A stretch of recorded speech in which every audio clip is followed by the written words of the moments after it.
பாரதிதாசன் அறக்கட்டளையின் சார்பில் பாவேந்தர் கலை இலக்கிய திங்கள் விழா மாதந்தோறும் பெருமாள் கோயில் தெரு பாவேந்தர் பாரதிதாசன் அரசு அருங்காட்சியகத்தில் நடைபெற்றது. விடுதலையும் புரட்சிக்கவிஞரும் என்ற தலைப்பில் நடைபெற்ற 77வது மாத விழாவுக்கு அறக்கட்டளையின் தலைவரும் பாரதிதாசனின் பெயரனுமான கலைமாமணி கோ. பாரதி தலைமை தாங்கி பேசினார். அப்போது அவர், இந்திய விடுதலைக்காக புரட்சி கவிஞர் பாரதிதாசன் பெரிதும் பாடுபட்டிருக்கிறார். பாரதியார், பாரதிதாசன், சுத்தானந்த பாரதி, வ.உ. சிதம்பரனார், சுப்பிரமணியம் உள்ளிட்ட விடுதலைக்காக பாடுபட்ட அறிஞர்களை மறவாமல் நினைத்து அவர்களை அனைவரும் போற்ற வேண்டும் என்று வலியுறுத்தினார்.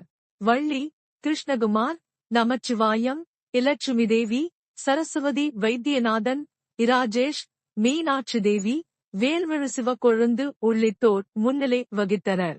விழாவில் விடுதலை நாளை முன்னிட்டு சுக்கா மிளகா சுதந்திரம் கிளியே என்ற பாவேந்தர் பாரதிதாசன் எழுதிய கவிதை வரியை தலைப்பாக கொண்ட விடுதலை நாள் சிறப்பு கவியரங்கம் நடைபெற்றது.